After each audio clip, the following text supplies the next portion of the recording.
Hi Reynas, my name is Vijayreyna. Welcome back to my channel, or if you're new, welcome to my channel. My name is Vijayreyna. I am a new and upcoming pageant analyst. If you want to join the Reyna family, please do so by subscribing and hitting the subscription link down below. Also, go ahead and follow me on social media. It's also in the description box, and feel free to comment as you watch the video. I also want to say that there is a lot going to happen the next few days. I have a lot of videos back to back that I'm going to be filming and uploading for you guys. I also got a new microphone. Shout out to my cousin Sanjana. Thank you so much. And Rakesh as well for getting this for me. So if you two are watching, thank you so much. I'm really appreciative. Hopefully this helps better the audio quality of my videos. But I guess we'll find out. You guys can let me know. I didn't clip it to my shirt because it was hard to clip to this material. So let's get into this video. I have the list of my dark horses behind me. So if you guys see me reaching over, it's just because I'm trying to get the list and see what it's saying. But yeah, let's not wait too much longer. Let's first talk about what I feel like qualifies a contestant as a dark horse. There's two things.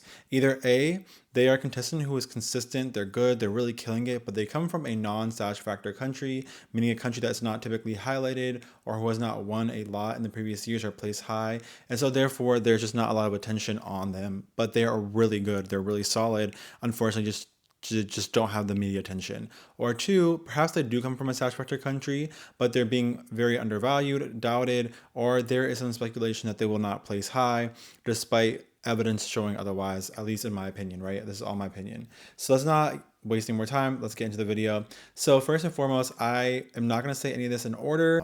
So first, I have no other than Miss Universe Finland, Matilda Wavi, I believe is her name. I deeply apologize for any of the mispronunciations of the contestant's name. I am doing my best. But yeah, Matilda is a very, very powerful contestant. I noticed her before she came to the Miss Universe activities, during the preliminaries, or prior to the preliminary activities after her crowning. She had a really strong social media presence. If you guys have not seen Matilda before, her passerella, her walk is incredible. It was pretty good during her national competition. And I feel like she's been training vigorously to make sure, or rigorously rather, to make sure that she just improves upon her already pretty great walk. She can also speak very well. I've watched a few of her interviews as well as her Q&A, and I'm really quite impressed. I don't know the last time that Finland has won Miss Universe, but they can look forward to a high placement this year for sure. I don't see Matilda not placing, especially since we have a top 30. There's a lot of room for a lot more girls. So yes, on one hand, the competition is tougher. On the other hand, it kind of opens up the ability for us to see more contestants get highlighted, and I think Finland will make it through the interview round. This woman is beautiful. I will say I have been a little bit disappointed with her styling since the beginning of the competition in Mexico City. However, nonetheless, I think she's still a gorgeous contestant, and I think that when it comes time to shine, she will do well. I do hope that she has a really good evening gown. I will say during her national competition, I was not the biggest fan of her evening gown. I felt like it was a little lackluster, but the thing is she carried the gown so well that it wasn't a big deal. All right, moving on to my second one, we have Zimbabwe. Sakile Dube, I think is how you pronounce her name. I apologize, Miss Universe Zimbabwe, if I'm mispronouncing it. I watched your video on how to pronounce it, and I've been trying, so I really, really do apologize. Sakile is a gorgeous contestant. She was actually crowned Miss Universe, not Miss Universe, but Miss Supranational Africa at last year's Supranational audition, where she placed, I think, top 12 or something of that nature, somewhere around there. Sakila has been a beautiful standout contestant. I mean, before she even joined Miss Universe at Miss Supranational, she was already killing it and turning heads and capturing a lot of the audience's attention for good reason. You guys, this queen is really good at what she does. First and foremost, have you guys heard her story, her voice will change? And have you heard her speak? She is an eloquent speaker. She speaks very, very well, and I'm quite impressed. For someone who has the story of being an orphan only at the age of 12, unfortunately, rest in peace to her parents, it is really incredible the heights that she has reached within the pageantry industry. She also has a really great passerella. Admittedly, during her national competition, I was not super impressed with her on-stage performance, but since then, I'm really impressed. And I will tell you this much. I don't know, maybe if the national competition just wasn't, I'm not sure what happened, but I saw her at Supranational last year, and I've seen her since her crowning. She can walk, and I'll obviously insert, as always, video clips on the side so you guys can also watch along. This woman can walk. She's not to be underestimated, and I am really, really excited to see where she will go. The combination of a great walker along with a great speaker is a deadly combination, and I can see Zimbabwe going very far, you guys. I don't know the last time Zimbabwe's won. I don't know if they've ever won Miss Universe, to be quite frank, but this could be their year. I'll be quite honest. Moving forward from Zimbabwe, my next dark horse is going to be Jamaica, Rachel Silveira. Wow. Wow. I mean, she's also, again, one of my favorite contestants. Have you guys seen her Q&A? Rachel Silveira, Miss Universe Jamaica 2024, is kind of known. She kind of went viral because her question and answer. At her national pageant, she was asked, what qualities do men like the most in a woman? And her response was just so eloquent. She found a way to balance, to make sure not to insult, men, I guess, is what she said in an interview. Not my words, her words. But she also wanted to make sure that she doesn't push this narrative that might be seen in Jamaica. According to her, I'm not Jamaican nor do I live in Jamaica, that women should be subservient and bend themselves to the likings of a man. And I really think that she is the embodiment of an eloquent speaker. She's a great onstage performance skills, and she is super, super dedicated to women empowerment. I cannot wait to see where Jamaica goes. I see a very high placement for her. She's kind of reminiscent of Miss Universe Jamaica 2020. I kind of see that same glow, spark, and potential in her that we saw in Miss Universe Jamaica 2020. So I really am excited to see how far she will go. Jamaica is long overdue for a crown. I think Rachel Silveira is giving them a really great shot at this. She is a pharmacy student from what I understand. So we all know she's quite capable and intelligent. And I cannot wait to see what Rachel will bring to the competition. And we just had a Rachel Gupta crowned Miss Grand International. So maybe it's the year of Rachel's. Let's find out. Moving on from Jamaica, I have China. Gia Shi, is it QI in Chinese pronounced, or I don't know if it's Mandarin or Cantonese, her last name, but I think it's Gia Shi. Gia is so beautiful, you guys. Unfortunately, she speaks mostly in a Chinese dialect. I'm not sure which dialect she speaks of Chinese, but she is beautiful, and I have fallen in love with her since she has arrived at Mexico City. Miss Universe China 2024 was actually supposed to represent Miss Universe last year, but due to some visa issues, she was unable to attend last year's edition of Miss Universe. So I'm really happy to see that she gets another chance, and the organization of Miss Universe China is allowing her to come during this edition of Miss Universe to shoot her shot at the crown. Miss Universe China has a beautiful appearance. I think she's highly underrated in the continent of Asia, and I really feel like she is going to do an excellent job. I'm super excited to see where she goes with this competition and how far she is going to go. I'm super excited. I can see a very high placement for her. And yeah, Miss Universe China, I'm super, super elated to see you showing up and showing at the Miss Universe prelims 2024 at this edition. And I can't wait to see how far you go. All right, so next, let me make sure I don't mess up my microphone. So next I have Miss Malaysia, Sandra Lim.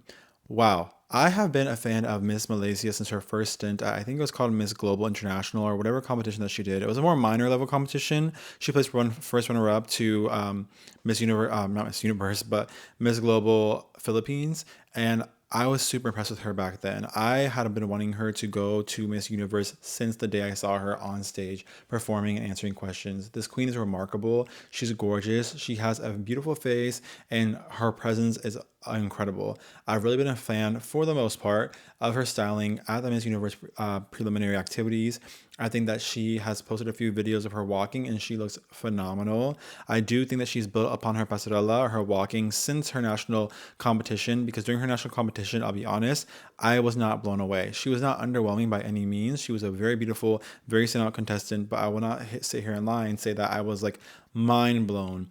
I will say, however, since her arrival at the Miss Universe competition, she has posted a few videos of her walking, or what seems to be a little bit of her, showing off her pasarela, and she looks phenomenal. And I'm super excited to see how far she will go in the competition this year, because we have not seen a Miss Malaysia place high for quite a number of years. So it would be super exciting to see her. Next, I have Chile, Amelia Dez. So I know some people might say, is she really a dark horse? Because visually we see her coming, and I think a lot of people have her even as her number one. And admittedly, I have her as a high ranking contestant myself. But I will just say this much: Chile is not technically a satisfactory country. It's not a country that is really highlighted, and it's not a country that we really think of when we think of Miss Universe, to be quite frank, or any pageant system. So I wanted to bring her in this video because I do think she's a dark horse who has lived up to the expectations that she has, however. So although maybe we see her come coming. Maybe we see her even winning many of us. I still wanted to put her in this video because I'm just so impressed and elated with Miss Chile's performance. I watched her national competition and her performance was incredible there. Her speaking is amazing. She has the aura of a Miss Universe and she's very opening, inviting, friendly, intelligent, and witty. Miss Universe Chile, Amelia, is going to go very far, mark my words, and I don't think she will stop just at the swimsuit and evening gown competition. I think she will go further up into the top 5 potentially. So yeah, I just wanted to include her into here. Next, we have Philippines Chelsea Manalo. I debated putting Chelsea in this video because I was asking myself, is she really a dark horse? I mean, she comes from the renowned pageant country of the Philippines, and everyone has their attention on a Miss Universe Philippines. It doesn't matter what edition, and this edition is no different. A lot of eyes are on Chelsea Manalo. A lot of people are aware of her presence, but I do think a lot of people are underestimating her skills and her ability to go far in the competition, and that's why I decided to put her on this list.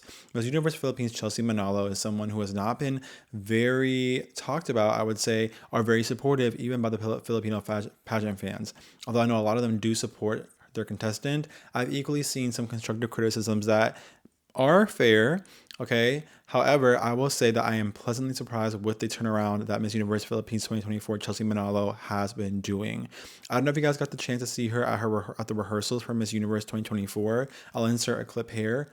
This is what I'm saying. This is why I said, please don't underestimate Miss Universe Philippines Chelsea Manalo 2024.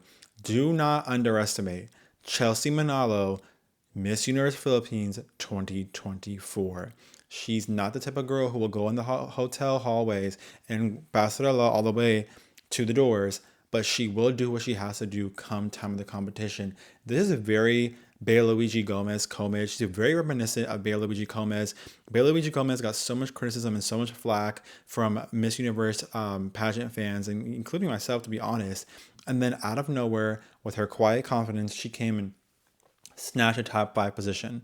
And to this day, Bea Luigi Gomez is the last Miss Universe Philippines to snatch a top 5 position. And I know a lot of people do not talk about her to this day, but you cannot deny that Bea Luigi Gomez outperformed all of our expectations. Meanwhile, we had queens like Celeste Cortezi, who was also beautiful and really good, but she didn't place. And so, you know, I don't think someone who is flashy versus someone who is more of a quiet confidence like Chelsea Manalo makes a world of a difference. Of course, we would love for our contestants to have really great styling and be kind of out there in the media and get media attention for support. So I do wish to see a little bit of that from Chelsea Manalo. However, if you guys saw the rehearsal video that I put up, she looks fantastic. She did the same thing at Miss Universe Philippines during the national competition. She was kind of low key, just riding the coast, and then out of nowhere during the preliminaries and the finales, she just came out like the beautiful, beautiful woman that she is, and she snatched the crown. So you guys don't underestimate Chelsea Manalo. I don't know whether or not I see a top 5 placement from her yet, because I think that the thing that she needs to work on the most is her speaking. Both the cadence, the delivery, and the actual answers that she delivers, I think they all need a little bit of work, but I have seen progress since her crowning. I've seen her on Boy Abunda's talk shows. I've seen her on various other ones. I think she was on like Family Feud or something Philippines, or whatever they call it in the Philippines. So I've definitely seen some improvement, and hopefully she will continue to improve, train, and when it comes time to answer a question, should she make it that far, she will do it with conviction, with confidence, and yeah. So that's what I think. Moving on from her, we have the second Filipina of this Dark Horse batch, which is no other than Miss Universe New Zealand 2024, Victoria Velasquez Vincent. So also known as VVV. VVV is a standout contestant. I will be honest with you guys. VVV was not necessarily my top pick either for Miss Universe Philippines 2021 when she first competed, nor this last edition. I did not have her as my winner, and I know a lot of people are super big fans of VVV. I personally was a fan of her beauty. I thought she was great, that she was intelligent, but I was not super like, I was never like a diehard VVV fan that some other people are. That is starting to change. VVV has won me over since her time here at the preliminary activities at Miss Universe Mexico. I'm not sure what has changed between Miss Universe Philippines and Miss New Zealand this year versus her time here at the preliminary activities for Miss Universe 2024's official competition, but something in her has just lit Uh, she looks amazing. She's speaking well. I mean, she might even be doing better than the other Filipino contestants at the competition this year, if I'm being unbiased and I'm being frank. I can see Miss Universe New Zealand placing very far, if not being held back for her Satch factor. Miss Universe itself is turning into a more Miss Grand like company where they are looking for a spokesperson. They're starting to become a lot more business minded than they are minded about the pageantry itself. So I don't know if if VVV being Miss New Zealand coming from a non Sash Factor country will hurt her anyway. But if we're talking objectively about just the performance and skill level, VVV has the ability to go far in the competition and really snatch a crown for New Zealand if she puts her best out there. But that's true for every contestant. But yeah. Moving on from New Zealand, we have another third Filipina, which is Great Britain's Christina Chu. So Miss Universe Great Britain 2024, also like VVV Miss New Zealand this year, competed at Miss Universe Philippines 2024. She placed in the top 20, I believe, but she did not advance farther than that. And I'm kind of honestly disappointed. I won't talk about it very much because we're not talking about Miss Universe Philippines right now.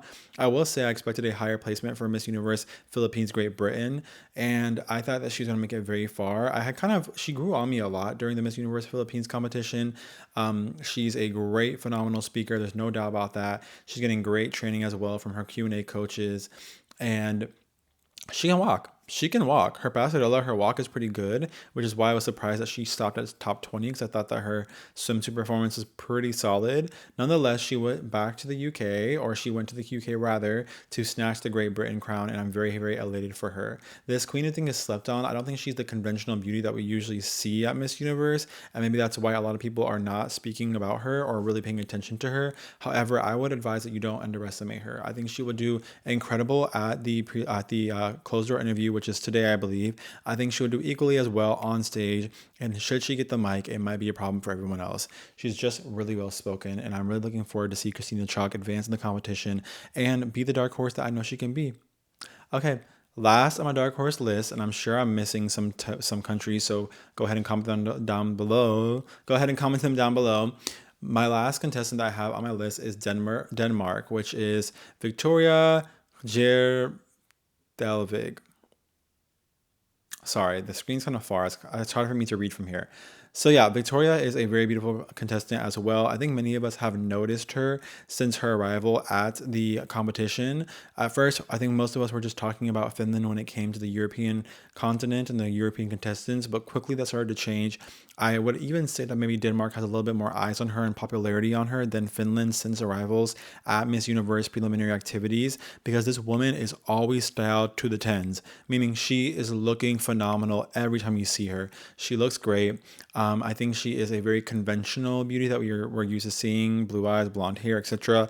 Nonetheless, it's not necessarily my favorite type of beauty, but I think she just is beautiful. She's incredible. Her presence is great. I did watch her national competition. I do have a little bit of concerns, and I don't know that she necessarily will win the crown this year, but I think she can definitely go far, and she can make a name for Denmark at Miss Universe this year, potentially and hopefully catapulting other future contestants to really train hard and shoot their shot at Miss Universe, and especially with, again, 30 contestants being allowed to advance forward in the competition. Guys, I forgot completely as I was editing this video. I forgot to add in Miss USA Alma Cooper. So let's talk about her really, really quickly. Sorry I don't have my mic on, so the audio probably is going to be a little bit different for this clip, but I wanted to say that Alma Cooper, Miss USA, is one of the strongest dark horses as well. She is a veteran. She is a Stanford educated, or currently Stanford student, getting her master's in data science, I believe. And she is a really good walker, you guys. I don't know if you guys watched her national competition, but she is stunning at swimsuit and evening gown. Like, she really performed her butt off.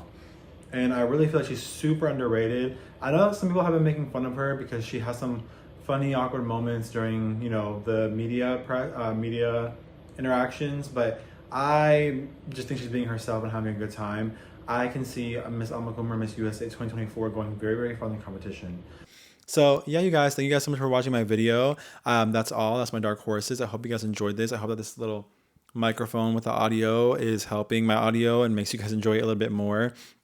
I don't have natural lighting because the weather is not the best right now, but I will work on that as well. If you guys enjoyed my video and you want to join the Reyna family, all you have to do is go ahead and hit the subscribe button. I greatly appreciate it. Go ahead and comment down below your country's flag, so that way I and the rest of the Reynas and the Reyna family can support your country and cheer you guys on. I will be doing a reaction video of Miss Universe, and I will also make sure that I live stream it on my YouTube on the day of Miss Universe for both the preliminaries and the actual finale itself. So be on the lookout for that as well. And I'll also obviously record it for the purpose of posting it on my YouTube channel.